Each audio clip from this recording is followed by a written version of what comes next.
sou Joyce Bianchi e a Tânia Gomes e André Bianchi estamos aqui para um bate-papo na 3334 Experience, né? Uma loja que traz essa experiência para mulheres que têm pés pequenos, de 33 e 34. E vamos fazer um bate-papo aqui para levar para vocês algumas informações interessantes que a Tânia tem para contar para vocês. E vamos iniciar da seguinte forma, Tânia. Como surgiu a 33 e 34? Bom, vamos lá. Primeiro, boa tarde, bom dia, não sei. Boa tarde, boa bom tarde. dia.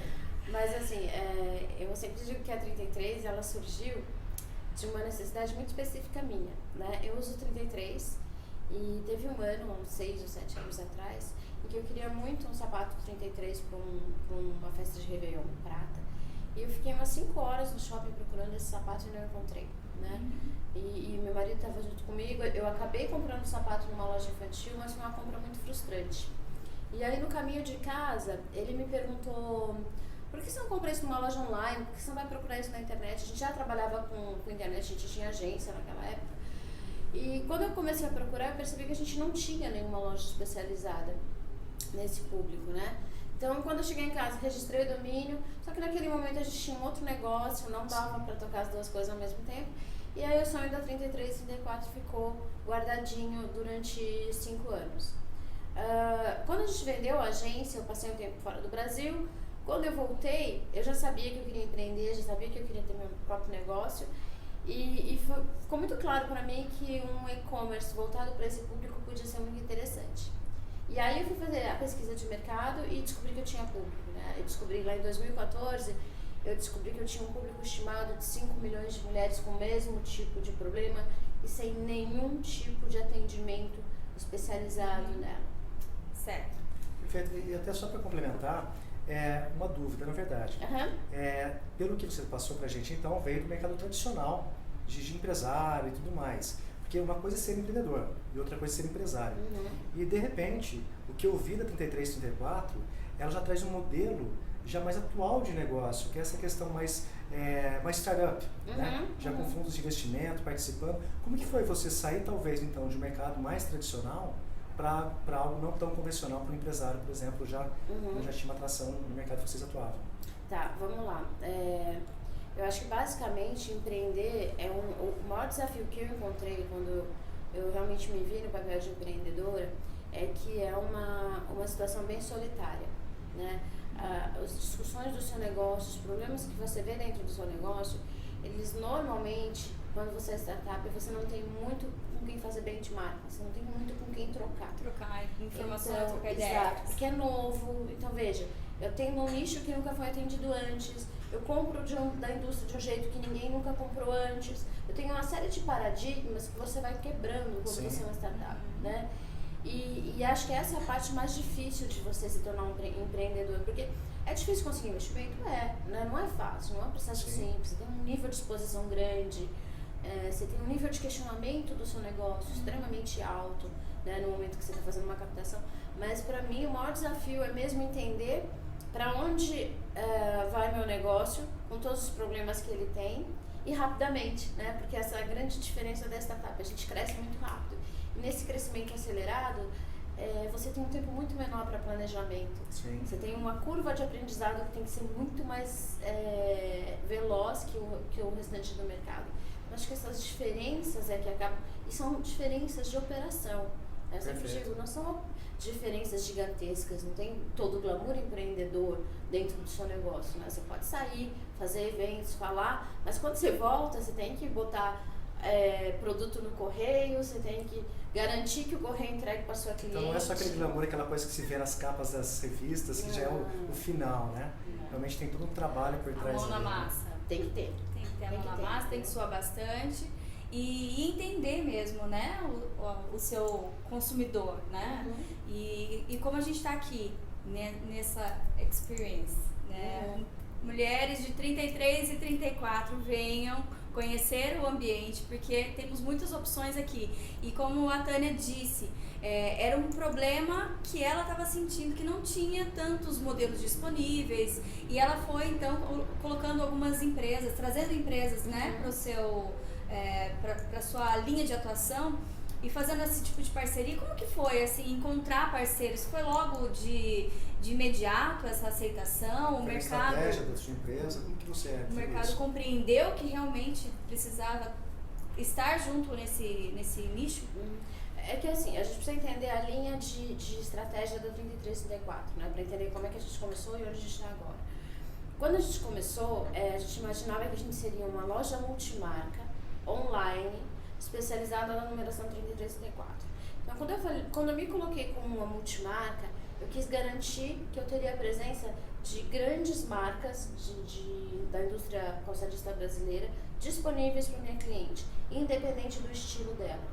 Então, eu conversei com a maioria das indústrias calçadistas no Brasil que atendem o público feminino. Né? Algumas delas não aceitaram o desafio, acharam que não valia a pena atender esse nicho especificamente, porque tem uma rotina de fábrica que é modificada quando eu coloco um pedido, né? É 3334. Eu tive outras marcas que abraçaram e me ajudaram no crescimento, né? Luísa Barcelos, Visano, Converse, a própria Vicenza. Então são marcas que estão comigo até hoje e que garantem as entregas do mesmo modo que elas atendem qualquer outro varejo de sapatos, né? Então esse foi o primeiro aspecto. Somos uma loja multimarca, trouxemos na época umas 14 ou 15 marcas. A gente continua oscilando entre 16 e 17 marcas, porque algumas a gente retira, outras novas chegam. Né? A gente já passou dessa fase de ter que bater na porta da indústria. Hoje, graças a Deus, toda vez que existe uma indústria nova no mercado, ou que existe uma nova rotina de criação de sapatos, a gente é consultado. Eles vêm até aqui, mostram tudo que existe novidade. Então hoje a gente já tem esse respeito do mercado. Até pela maturação, né? Exato. É uma startup, mas ela tem já uma consistência e o mercado já enxergou isso. Exatamente. Nós a gente tem 2 anos. Então esse foi o primeiro momento que a gente teve. A gente teve um segundo momento lá no começo de 2016 em que a gente resolveu que a gente teria marca própria. Já fazia parte do nosso planejamento estratégico e aí a gente foi conversar com 3 indústrias diferentes que tinham um perfil do jeito que a gente precisava na construção do sapato, né? Porque quem calça pequeno sabe que a gente precisa de forma um pouquinho especial, um ajuste aqui, um ajuste ali. E aí a gente trouxe a marca própria, que hoje responde por 25% das minhas vendas. Isso no começo de 2016. E fabricação Brasil? Brasil. Interior de São Paulo, Franca, Jaú? Não, Rio Grande do Sul. Rio Grande do Sul. Isso, eu não tenho ainda parceiro em Franca. Eu estou procurando, porque eu queria muito ter a presença de Franca dentro da 33, sabe? Perfeito. Vamos ver se eu encontro alguém. Se tiver aí, ó. Assistindo oportunidade. Pode pegar que a gente vai fazer negócio. E aí, então, esse foi o segundo momento da nossa marca, né? Isso foi lá no começo de 2016. No final de 2017, a gente fez 2 movimentos grandes para a marca também, que foi o quê? A abertura da 3334 Experience, foi lá em outubro, que também hoje é um canal bem importante nas minhas vendas. E a intenção de ter a Experience foi o seguinte: a gente vê cada vez mais um movimento de omnichannel, vocês estão dentro disso, que é assim, não importa onde seu cliente vai comprar, ele precisa encontrar você. Né? Perfeito. Então, assim, eu tenho muitas clientes que compram no online, mas eu ainda tenho uma parcela das minhas clientes, veja, tem uma demanda reprimida que nunca foi atendida antes. Então, minha cliente ainda tem medo de comprar pela internet. Desculpa interromper, mas essa questão da experience, o homem, ele é um pouco mais fácil, cético, né? Porque né? era 1,40, ele olhou, gostou? Leva. Morreu. No caso da mulher, que tem toda essa questão da mulher se olhar, colocar, vestir, como que foi você quebrar algumas barreiras nesse sentido na evolução do seu negócio? Porque imagino que tem uma barreira, não tem? Essa questão da mulher ainda se ver, no colocar, online, sentir, né? exatamente, comparado ao online. Então, a Experience ela veio para complementar isso. Mas, e aí ela quer pra mim, assim, falando de negócios, o interessante quando vocês pensarem se vale a pena o O2O, que é ir do online para offline, né? Porque a gente tem custos muito altos também no offline, na loja física, mas se for para estabelecer um canal de confiança com o seu cliente, porque assim, eu não espero que a loja física venda mais que a minha loja online, mas ela complementa a experiência da minha cliente. Então a primeira compra dela, ela vem a uma loja e experimenta. A segunda compra dela, ela vai para online, né? Eu tô com 4 meses de loja, eu posso te afirmar, minha cliente só faz a primeira compra na loja, depois ela volta para online, porque ela já confia. Sim. Você já teve experiência com pop-up store? Eu tenho visto esse movimento muito forte nos Estados Unidos, né? São aquelas lojas que surgem mais com o objetivo de trazer algum tipo de experiência para o usuário, mas são pontuais, específicas para validações. Não tive ainda. Não tive ainda. Esse ano é um ano que a gente vai testar alguns projetos diferentes, né? E essa é uma grande vantagem de ser startup, porque eu posso... Existe uma dinâmica muito grande, exato, né? usar o dinheiro de investimento para experimentar canais novos de negócio, né? A gente precisa ter uma segunda loja aqui em São Paulo, né?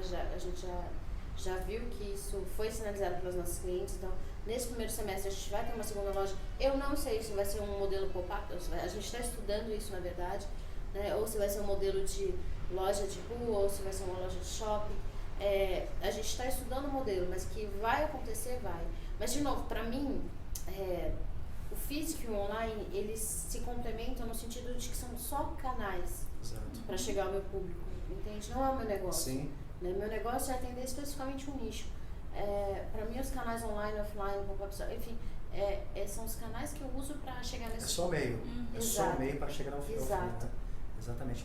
E como assim você se sente? Porque, embora hoje eu vejo muitos movimentos de mulheres, tanto como investidoras, empreendedoras, empresários, a gente tem aí já vários cases, mas é gostoso de ver mulheres saindo, vamos dizer ali, um pouco da caixa, fazendo alguma coisa diferente, aparecendo e realmente fazendo um novo mercado acontecer. Como foi, no teu caso, especialmente a experiência com os investidores? Porque você pegar o dinheiro de alguém para trabalhar não é tão usual no Brasil, né? Então, como que foi essa experiência de começar a trabalhar ali com um investidor?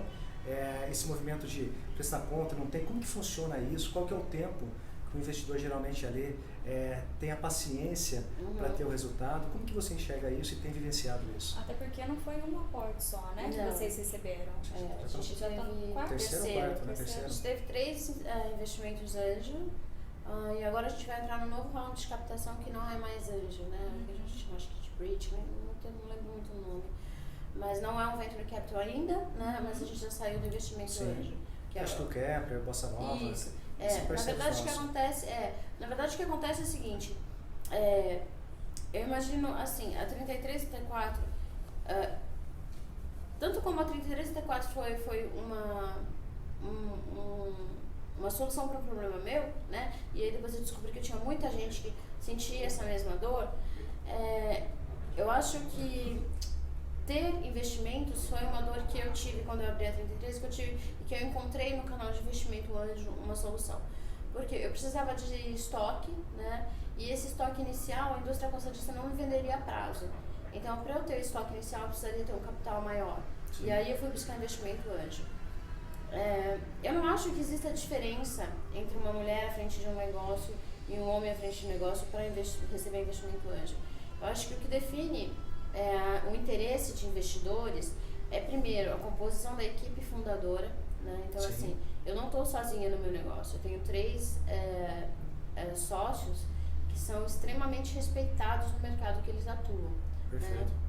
Então, essa composição de equipe é muito importante para o investidor.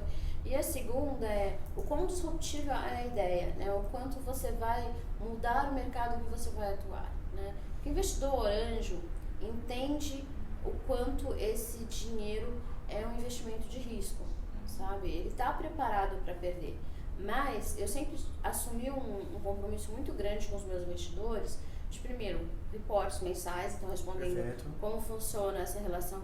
Funciona porque em cada round eu tive um investidor líder. Perfeito. E esse investidor líder responde para os investidores que botaram o dinheiro deles na 33 e T4. Então, faço reporte a 3 investidores e esses 3 investidores reportam para os demais. Perfeito. Então, funciona por isso. A gente tem uma relação muito transparente. Eu falo com os meus investidores desde todas as semanas, provavelmente, e não só para dar reporte, mas para... É um tipo de mentoria que eu tenho, e eu acho que sou muito sortuda nisso, né? Porque você poder acessar um João Kepler, uma Camila Farani, um Marco Poli, um Fábio Póvoa pelo WhatsApp, muito raro. É interessante, desculpa interromper, para quem não sabe, quando se fala em investimento, não é dinheiro. O dinheiro geralmente é o último item do que o investidor pode oferecer. Por quê?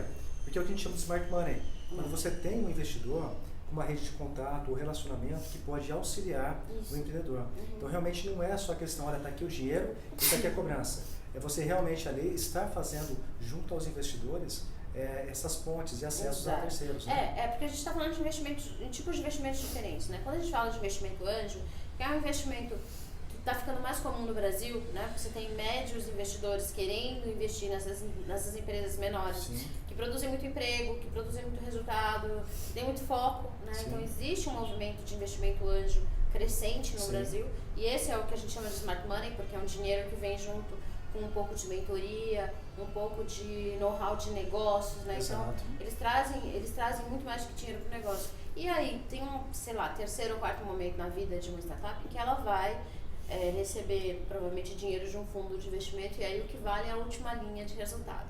Mas até chegar lá, dá para explorar muito essa relação com investidores anjos. Perfeito. E tem uma dúvida que me veio agora, tenho lido muito a respeito, especialmente no Brasil, lá fora já pegou bastante, a questão dos marketplaces, que é um dos lugares que você pode trabalhar com vários produtos. Eu vejo um movimento muito forte aqui no Brasil, desde Americanas, a própria Dafit também, e eu vi que vocês, na própria Magia, saiu a matéria a respeito da Dafit também, vocês estarem entrando com os produtos lá. Como que você vê esse movimento, às vezes para um pequeno empresário, para um pequeno empreendedor, às vezes ter um produto bom também, como tem sido essa relação, os passos que vocês têm feito para entrar nos marketplaces? Marketplace, assim, quem trabalha com e-commerce tem que tomar muito cuidado na hora de pensar em marketplace. Por quê? Porque a oferta é tentadora, né? Você pode ter muito mais vitrines para o seu produto, mas você tem uma perda de margem, uma perda de rentabilidade para o produto muito grande. Aí seria mais focado para escala, assim, com produtos que realmente têm uma escala e volume Então você maior. precisa pesar o quanto a vitrine e o investimento em marketing de um marketplace faz sentido para o seu negócio. Né? Então não é para qualquer negócio. Não é para qualquer negócio. Tem que ser avaliado realmente. Você vários precisa fatores. avaliar a sua margem, se a sua margem comporta, porque um marketplace ele vai te levar entre 16% e 20%. Tá? É bem significativo. É bem né? significativo. Somado imposto e tudo mais, realmente tem que ser muito bem Exatamente. avaliado. Aí você pensa que você tem mais provavelmente um custo de logística. Né? Então, eu sempre digo assim, as pessoas acham que ter uma startup de sucesso, ter uma empresa de sucesso significa vender muito. Na verdade, significa muito mais entender a sua estrutura de custos, entender a sua estrutura de receitas e ver como é que você vai fazer para aquela linha lá de baixo ser o mais azul possível. Sim, né? equalizar tudo isso daí. Exato, porque o marketplace ele te entrega isso, né? Ele te entrega a promessa de volume. Mas não adianta você fazer volume sem margem. Perfeito. Né? Então, eu sempre digo para as pessoas avaliarem bem, negociarem taxas de marketplace, porque esse é um movimento muito complicado. Se a gente olhar a Amazon, por exemplo, a Amazon até hoje não é uma empresa lucrativa. Exato. Né? Então, assim, a gente precisa analisar o contexto todo. Mas, ok, a Amazon tem bilhões de fundos de investimento, né, fazendo o negócio girar. A gente não tem isso no dia a dia. Mesmo no investimento anjo, eu preciso cuidar muito do meu dinheiro. Né? Então, eu sempre falo para as pessoas fazerem esse tipo de avaliação. Por exemplo, Dafit, eu estou na Dafit, mas eu estou só com a minha marca própria. Perfeito. Né? Por quê? Porque eu consigo garantir uma margem melhor. Né? Eu consigo manter a saúde do meu negócio. Então, acho que isso é importante quando a gente fala de marketplace, eu ouço muito pouco isso. Eu ouço todo mundo falando pro pequeno, não, vai pro marketplace que você vai vender muito. Pode ser que você venda muito. Perfeito. Mas você precisa garantir margem, no final das contas, porque senão não adianta nada. Né? Perfeito. E na história da 33 e 34, nesses 2 anos aí de vida, vamos falar de erros. O que você vê, que você fala assim, poderia ter feito diferente? Então, assim, para o pessoal que está vendo às vezes, e que está começando, que está desenvolvendo o negócio, você fala assim, olha, em determinada situação eu fiz um tipo de negócio, ou fui para um caminho que eu acho que não poderia ir, e acabei economizando tempo e dinheiro indo para outro local. Como que você poderia passar para a gente alguma situação nesse sentido? Tá, então vamos começar por ferramentas, né? Ferramentas de tecnologia. Quando você fala de um pequeno e médio negócio na internet, você vai brigar com grandes, né? Dependendo do seu produto. Sim. E você precisa de ferramentas tecnológicas para te dar um pouco de suporte, porque você não pode contratar a quantidade de pessoas que você quer. Sim. Então, assim, eu errei na contratação de ferramentas, que depois eu descobri que eram caras e não me davam resultado. Então, eu sempre dou esse conselho também. Vai contratar uma ferramenta, pede um mês de teste, vê o comportamento dessa ferramenta dentro do seu negócio. Até porque nem sempre custa barato a ferramenta, Nunca né? custa barato. Nunca barato, no Brasil né? é caro, né? Exato. É caro, assim. E se você começa a somar, então, por exemplo, seu site mobile custa, sei lá, R$400 por mês. Seu ERP custa mais R$400 por mês. sei lá, uma ferramenta de resgate de carrinho abandonado custa mais R$300 por mês. Quando você olha a conta no total, e assim, é conta muito fácil de fazer quando a gente é pequeno. Pega teu produto e fala assim, quantos sapatos eu preciso vender para pagar essas 3 ferramentas que eu tô colocando aqui dentro? Então não tem muito segredo, né? Não tem muito segredo. Realmente, olhar, é interessante ela tocar nesse assunto, porque às vezes o empresário, o empreendedor no início da empresa, não é que ele está vislumbrado, mas ele vê muitas vezes, não, eu quero isso é bom, aquilo é bom, e ele quer, às vezes, abraçar muitas ferramentas num curto espaço de tempo, e aí a coisa não funciona. Vai furar seu caixa, porque elas começam a pesar, entendeu? E outra conta simples, que dá pra fazer rapidinho, ok? Vendi X esse mês, gastei X em ferramentas.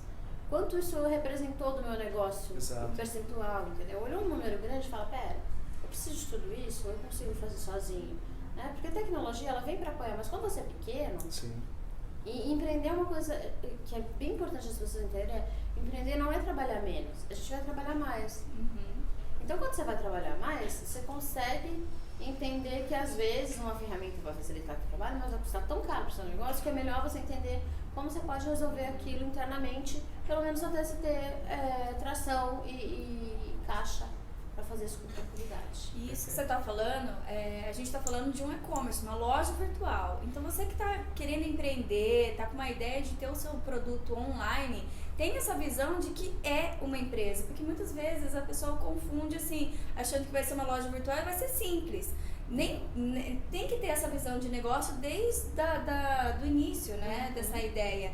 E para vocês verem como que essa dinâmica toda de ter um negócio online. É a mesma dinâmica de ter um negócio físico. Sim. E é bom a gente deixar isso aqui bem claro para as pessoas compreenderem como que é o empreender. E às vezes é até mais complicado do que você ter o seu negócio físico. Porque, vou dar um exemplo. O e-commerce agora, existe uma legislação que me obriga a emitir GNR, que é a guia de pagamento, por produto, por estado. Então, assim, eu tenho uma pessoa no financeiro que passa 1h30, 2 horas por dia pagando guia de R$4, R$3, R$2. E a legislação me obriga a fazer o pagamento antes de enviar o produto e enviar o comprovante de pagamento junto com a nota fiscal. Olha o tamanho da burocracia que se construiu. E assim, não é o grande precisa fazer, o pequeno não precisa fazer. Não, todos precisam fazer. Então, assim, a gente tem um pouco mais de burocracia no e-commerce do que a gente teria, talvez, numa loja física. Eu posso falar isso por experiência própria agora. E é muito mais sensível, né? O e-commerce, ele tá... Um negócio, quando você coloca um negócio na internet, o teu nível de controle sobre o seu negócio é muito menor. Né? Eu estou há 2 anos na 33T4, tem muita história que saiu da 33T4 que eu nem soube, porque, assim, você não consegue controlar tudo. A internet é um mundo muito livre, então você precisa cuidar muito mais de marca, você precisa cuidar de relacionamento com o cliente, né? Porque um post de um cliente insatisfeito pode gerar um engajamento de 200 mil compartilhamentos. Né? A gente vê muito isso, então cuidar da marca. Né? E como vocês têm visto isso em relação à internet? Porque uma coisa é o site, a plataforma, as ações que vocês criam, e outra situação é você utilizar esse engajamento. Eu digo isso porque a matéria que nós fizemos com a Tânia, com a 33 e 34 na Magia, foram coisa de 15 mil acessos em 2, 3 semanas. E eu vejo realmente, vocês não vendem produtos, vocês vendem experiência, vocês vendem um propósito atrás disso daí. Como que vocês enxergam essas ações que acabam viralizando e vocês acabam pegando ali uma cauda longa disso daí? Vocês têm trabalhado nisso? Tem surgido muitos casos como esse? A gente tem experiências muito boas na 33, assim. O post de inauguração da loja física, por exemplo, ele teve um alcance de 3 milhões. 3 milhões? 3 milhões, Uau. Orgânico. Uau. Sabe? 3 milhões de pessoas. Então, assim, a gente tem um engajamento muito forte. Eu acho, não tenho certeza, mas a impressão que eu tenho é porque a gente resolve um problema que é quase um problema social. Né? Quem tem uma amiga, uma mãe, uma irmã, uma namorada, uma prima que usa 33 e T4, em algum momento já percebeu o quanto é doloroso para essa mulher não ter um tratamento adequado. Sim. Né? E eu não estou falando de superar a expectativa, estou falando de atender a cliente. Porque você não tem ideia de como é desconfortável você chegar numa loja olhar para a vendedora e falar, você tem esse no 33? Ah, não tenho. Aí ela vai, posso buscar o que eu tenho? Aí ela vai no estoque, traz o que ela tem de mais feio e velho e antigo no 33. Não tem saída. Ou ela te diz, tenta na sessão infantil. Isso acaba com a autoestima de qualquer mulher, né? Porque o sapato, ele é um item de empoderamento feminino. Né? A gente com o sapato certo, a gente fica mais confortável, mais segura. Ele te dá uma postura. Exato, ele te dá segurança, né? Você entra dona de si quando você tá com o sapato certo. E o meu público, e eu falo isso por experiência própria, meu público não teve isso antes.